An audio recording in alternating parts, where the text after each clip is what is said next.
Kaito and Vex stumbled through the shimmering spirit gate, collapsing hard onto the cold, earthly ground. The night air felt sharp and cold beneath a barely visible, dim moon. Vex managed a deep, ragged breath, realizing with relief that she was completely alive again. Kaito, however, remained unnervingly still, not moving at all. A terrible realization dawned as the dark sigil began to awaken upon his skin. Vex gently placed her hand over his chest, feeling the disturbing rhythm beneath her palm. His heartbeat was alarmingly slow, far too slow for a living man. Then, right there, she finally saw the source of the unnatural darkness.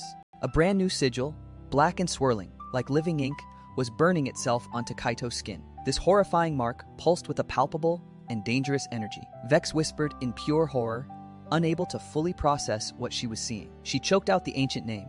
Zarathgul marked you. Kaito's eyes snapped open violently, but it was terrifyingly clear they were no longer his own eyes. They glowed a deep, terrifying crimson, like a demon peering directly through him to the outside world. He gasped loudly, falling immediately to his knees, while tightly gripping his own skull in pain. A distorted, desperate cry escaped him.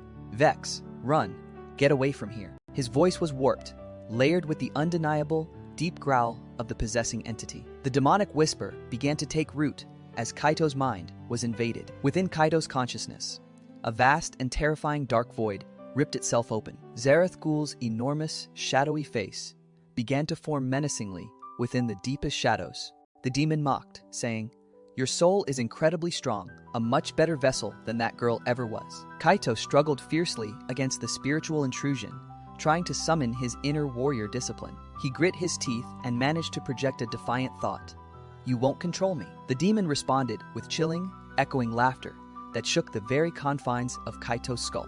The entity sneered, "You already bear my mark, so your shadow is no longer just yours." From the physical strain on Kaito's back, his shadow stretched unnaturally, twisting into claws, fangs, and wings. The full, terrifying process of the demon's possession officially began in that moment. With sheer supernatural force, the demon lifted Kaito's possessed body to its feet. Without any input from Kaito, his own katana slowly rose up into a ready stance. Vex instinctively stepped back, fear flickering across her face, but she gripped her dagger tightly for defense. She pleaded out loud, "Kaito, you have to fight it with everything you have." Kaito's controlled body suddenly lunged at her with an impossible, unnatural speed. Their blades met with a deafening clash, but every strike from Kaito felt unnervingly heavier, darker, and just completely wrong. This time, he wasn't just fighting for sport. He was attacking with the clear intent to kill. Vex shouted, through forming tears, begging him not to make her fight, her dearest friend. For just one fleeting moment, Kaito's true, desperate voice broke through the demonic interference. He weakly pleaded, "Bind me, do whatever it takes, before it's too late." Then, the absolute control of the demon slammed back down upon his consciousness. Vex spun away with incredible agility, just in time as Kaito's corrupted blade sliced a solid boulder cleanly in half. The corruption began to visibly show on his very essence, cracking his inner light. Kaito's normally pure moonfire aura flickered violently, being overpowered by the invading demon fire. His energy split violently between the pristine white light and the hellish crimson fire. Vex desperately traced a complex, glowing circle in the cold night air with her finger. She frantically traced a complex sealing charm in the air, needing it to hold for just a moment. She shouted, "Just hold still for 1 second so I can complete this." But Kaito roared with a deep, unnatural demonic howl and shattered the delicate charm midair. Then Zarathgul's voice thundered through the vessel, "You cannot possibly hope to save him." Meanwhile, Kaito fought a desperate internal battle, falling to his knees against unseen spectral chains. He desperately clung to fragmented memories of his murdered clan, his father's teaching, his protective vows, and Vex reaching for him. Zarathgul tried aggressively to drown those precious memories in an overwhelming tide of mental darkness. The demon scoffed that Kaito was now his pain feeding the entity, and his power becoming the vessel. Kaito roared back with defiance that his power would never ever belong to the demon. He managed to shatter one heavy chain, but instantly 6 more snaked around him, tightening their grip. The physical manifestation of the corruption intensified sharply in the real world. A monstrous shadow arm, thick with pulsing dark energy, violently grew out from Kaito's shoulder blade. Vicious black fire began to spiral aggressively and rapidly all around his possessed form. For the very first time, Kaito looked exactly like the horrifying demon he was desperately fighting inside. Vex whispered through her trembling fear that she absolutely would not lose him after everything he had done to save her. She stabbed her dagger deep into the earth, instantly activating a massive sweeping purification circle around them. Blinding holy light exploded outward from the circle, forcing Kaito to stagger and scream as forces clashed.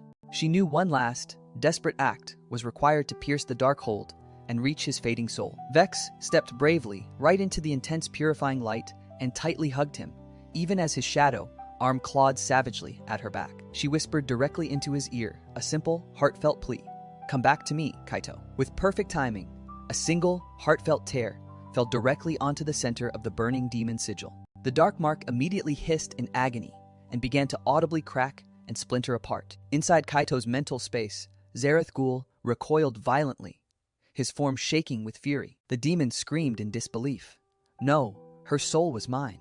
How dare she reach you? Kaito stood tall again, now glowing powerfully with an inner light of pure, focused moonlight. He reached out with sudden, recovered strength and grabbed the spectral form of the demon by its throat. He stated with calm certainty, "That is simply because she believed in me completely." With that conviction, Kaito shattered another one of the binding spectral chains for good. Enraged by the resistance, Zareth Ghul immediately unleashed a massive, destructive shockwave. In the physical world, Kaito's shadow expanded into a vast, monstrous silhouette, the demon attempting a final, full possession. The surrounding environment reacted violently as trees withered and the solid ground began to crack open. Vex held her dagger, ready for a final confrontation, tears silently falling down her face. She stated with grim resolve, "If you fall fully into darkness, I will stop you myself, no matter the cost." Kaito's weak human voice managed a final, desperate plea. "Don't, Vex. Don't let him win." The devastating battle reached a critical, uncertain climax as Kaito collapsed, half demon and half human. The demon's triumphant voice roared from the broken body.